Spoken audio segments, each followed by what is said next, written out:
ఆంధ్రప్రదేశ్ యువతకు నా అభినందనలు. నాడు ఎంతో అన్యాయంగా ఆంధ్రప్రదేశ్ రాష్ట్రాన్ని విభజించారు.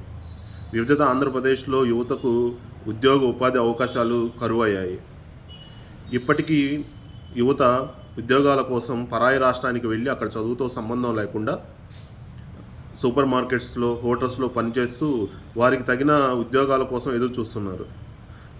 ఇప్పటికీ ఆంధ్రప్రదేశ్ను విభజించి 11 సంవత్సరాలు పూర్తయింది. కానీ యువతకు ఉద్యోగ ఉపాధి అవకాశాలు కల్పించడంలో మాత్రం వచ్చిన ప్రతి ప్రభుత్వం విఫలమైందనే చెప్పాలి.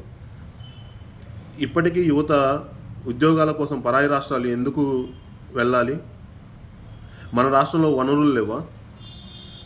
కానీ ఇప్పటికీ యువత పరాయి రాష్ట్రాలకి ఉద్యోగ ఉపాధి అవకాశాల కోసం వెళుతున్నారు. ఇది యువత ఆలోచించాల్సిన విషయం. 1,00,000 కోట్ల బడ్జెట్ ప్రవేశపెడుతున్నా యువతకు మాత్రం ఉద్యోగ ఉపాధి అవకాశాలు లేవు. దీన్ని ఆలోచించి యువతకు అండగా ఉండాలి.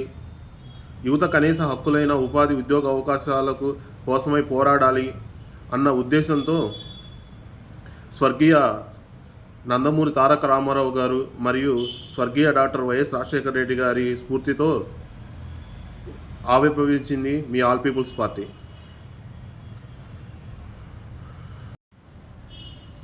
మా పార్టీ సభ్యులు మీ ముందుకు వస్తున్నారు.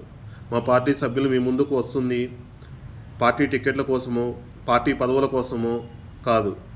జవాబుదారీతనం లేని పార్టీలను, ప్రభుత్వాలను ప్రశ్నించడానికి, యువతరానికి కావాల్సిన కనీస హక్కులు, ఉపాధి, ఉద్యోగ అవకాశాలు కల్పించమని ప్రభుత్వంపై ఒత్తిడి తీసుకురావడానికి, మీ సమస్యల పరిష్కారానికై మా పార్టీ సభ్యులు మీ ముందుకు వస్తున్నారు. వారిని ఆశీర్వదించండి. మా పార్టీ సభ్యులు ఎప్పుడూ మీతోనే ఉంటారు. మీ ప్రతి సమస్యపై స్పందిస్తారు.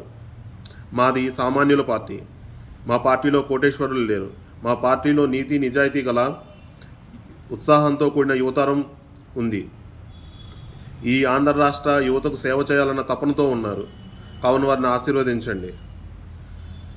వారు మీకోసం నిలబడతారు, పోరాడతారు, మిమ్మల్ని గెలిపిస్తారు.